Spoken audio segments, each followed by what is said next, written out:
Hey everyone, Tristan back with another video, and in this video I thought I would do a desk tour for New Year's 2026, and maybe I'll do one of these every New Year's if something has changed. Maybe I'll start a new sort of tradition here in my channel, but mainly I wanted to do this because I recently got this new desk, so that kind of led me to sort of thinking about doing a desk tour, and also I haven't done a desk tour in a while on this channel.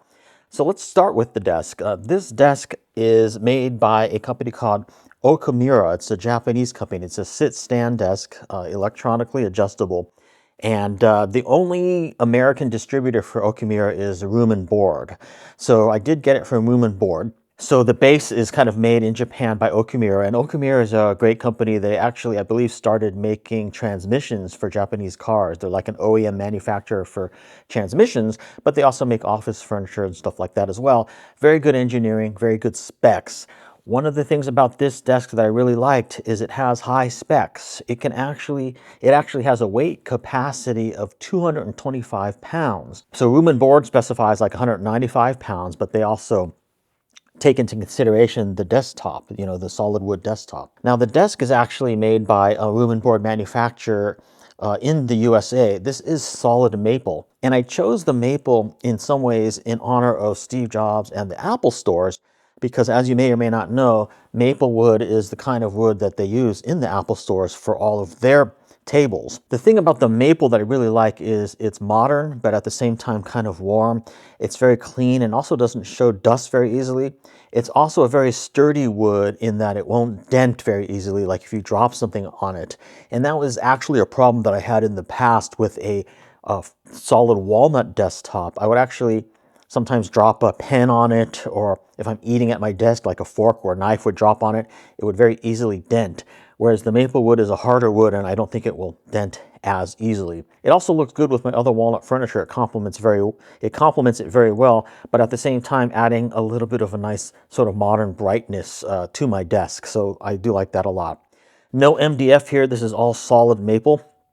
And again, the desk is put together by Room and Board here in America, but they are the only dealership in America that sells the Okamura stand desk. So it is electronically controlled, and you've got like 3 programs here. And on this control panel, you can actually touch your different presets here, but if I just want to raise it, you can see that, and it starts raising it. So one of the nice things about this desk, also, it goes as low as 26 inches and as high as 49 inches. So it has a really good adjustment range. So that's something I really like a lot. And being able to raise it really high is nice, because if you just want to do some writing, some handwriting or journaling while you're standing, it's nice to get it up to a high level. But at the same time, it goes low enough that my keyboard can just sit on the desk and be comfortable. So I'm very happy with this Okamura desk in terms of the sturdiness and the specs. You really do want to overspec the weight of your desk, because I have had experiences in the past with sit and stand desks where they would literally just break. And even though I can put up to like 195 pounds on this desktop, I don't have nearly that many pounds on it now. It's probably maybe 60 pounds or something like that. But having the motor be able to handle 195 pounds means that I'm not really in fear of it just suddenly breaking on me at some point. It's just very, very sturdy. And if I come around to this side, you can kind of see the Okamura badge here. Right there, it says Okamura. So very good quality desk, I must say. And again, I got it at Room and Board. It is a completely solid wood desktop. No veneer, no MDF or anything like that, just solid maple. I'm just really happy with the way it looks and feels. Something I tend to like to use a lot in order to sort of protect the desk, the solid, nice wood maple desk, are these cork trivets. So if I'm having a cup of coffee or even eating at my desk or something, I will put the mug or the plate on these. These protect the desk from any liquids or heat. And I like these because they're a natural cork. I tend to avoid things that are like vinyl and plastic or polyester as much as I can. These are natural, and I've been really happy with them. And I just kind of keep them around to set things on so that I don't really damage the desktop. All right, so let's go through some of the components on my desk. So the first thing is my audio components here.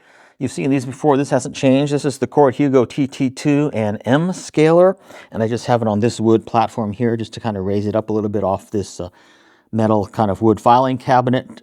They're currently off, but this is my current setup. Oftentimes I'll plug in headphones with a long extension cable to this and listen to it when I'm not at my desk. And then that's sitting on a CB2 file cabinet here, just on the side, metal file cabinet. And then here we have the speakers. These are the Yamaha HS5 speakers, and I've got a pair of them. They're sitting on isoacoustic stands, and I found that really getting the speakers up to more ear level, especially the tweeters, makes a huge difference in the audio quality. Before I had them sitting low, like more on the desktop surface, and they didn't sound nearly as good. And when I put them up, they sound a lot better. So I highly recommend those stands. I'll put links to all this stuff in the description field below. Everything I'm talking about in this video will be linked. I also have a pair of Apple HomePod minis. So I use those for things like podcasts or things where I don't want to turn the speakers on. And I don't have my main audio rig set up. I can actually listen to music through those, and they sound perfectly good too. Of course, not as good as the main setup. But having a stereo pair of the HomePod minis is really nice. So I have one set there, and of course one set over here on the left. And then of course I've got the main setup here. This is my Mac Studio M1. I'm still in the M1, and it's still plenty fast for me. I haven't felt like I am lacking for speed or anything like that. Still very happy with the Mac Studio M1, and I have 64 gigs of RAM on there, so it's performing really well still, even though it's been a few years. This is, I'm not sure what brand it is. Somebody will be able to tell me, but I guess they call it like a G drive. I just use this for my Time Machine backups, and I just turn that on manually, maybe about every week when I want to do a backup. The monitor is the Apple Pro Display XDR. It's a 32-inch monitor. Really happy with this monitor. I don't really like dual monitor setups. I just like one big monitor, and this suits the bill really, really nicely. Been very, very happy with it. I've talked about this monitor in my channel before. And connected to the monitor that you don't see is my webcam, which is back here. It's a Logitech 4K. It's a Logitech, I think, Brio 4K webcam. The nice thing about this one is it's made for this monitor, and it just sits magnetically right on top like that. Boom. And then I can just take it on and off when I want to. I don't normally keep it on the monitor because it doesn't have a built-in privacy screen. So what I typically do is I just store it back here, and it actually stores right here on this little ledge of the monitor just perfectly, as you can see right there. It just sits right there. It doesn't fall off or anything. One of the nice things about doing that is the microphone stays active. So I can actually use Siri on the Mac Studio, and it will actually hear me through the webcam microphone back there, even if the webcam is not set up on top of the monitor. So that's kind of nice. But I just put it back there just for privacy reasons. Also, it's a cleaner look. When I want to do a Zoom or a FaceTime or something like that, I'll just reach back here, grab it, and put it on top of the monitor. That works really, really well. Of course, the stand is also the Apple stand that they sell separately for the Apple Pro Display XDR. And then here's my keyboard. You've seen this many times in my channel before. It's the Happy Hacking Professional Hybrid Type S keyboard. Still very happy with this keyboard. It's nice and compact, has a great feel to it. I just don't feel the need to get any other keyboard. Just a great keyboard all around. I've got the HHKB Happy Hacking wrist rest as well, and this wrist rest is in walnut and maple. So you can kind of see here that walnut does go good with maple. It has maple inlays here. The other thing about maple that I forgot to mention is the color will kind of turn more of a honey color after years. This maple is still kind of a new sort of color. So it starts out kind of blonde or beige or almost white, and then over time, as it starts breaking in, it'll get more of a honey color, kind of like that. Right here is the black Apple Magic Trackpad with a little wrist pad that I have for it here as well. That kind of holds it in and provides some wrist support. That's really nice. As you can see, I have the keyboard hooked up currently via USB. I just find it a lot easier. That way I don't have to press a button every time I want to wake the keyboard. It's just always connected. I find that I don't really need to run the keyboard wirelessly. And that's just more convenient and it works well for me. So that's going directly back, into via USB into the Mac Studio. And then back here, I have a Rollo label printer. This is a 4x6 thermal label printer. I use this for eBay labels and things like that. I also have this little desk lamp back here. It's from IKEA. It's just sort of a task lamp or desk lamp. I just keep it back there and I can turn it on. Like I have a remote to turn that on. If I want more light, I can just angle this like this more towards the front. If I want more ambient light, I can just angle that to the back. So that's just nice to have. So here's an overall view of the desk. And underneath the desk, it might be a little hard to see, but I have an audio engine subwoofer. I believe this is the S8 subwoofer, maybe A8. It's S8 or A8. It's an audio engine subwoofer sitting on a sort of a foam cloth platform called the Auralex Subdued. I don't even know if they make that anymore. That just helps it not vibrate out the neighbors below when I'm playing the subwoofer. And then right here, this black thing is just a cushion. It's like a foot cushion, like a footrest.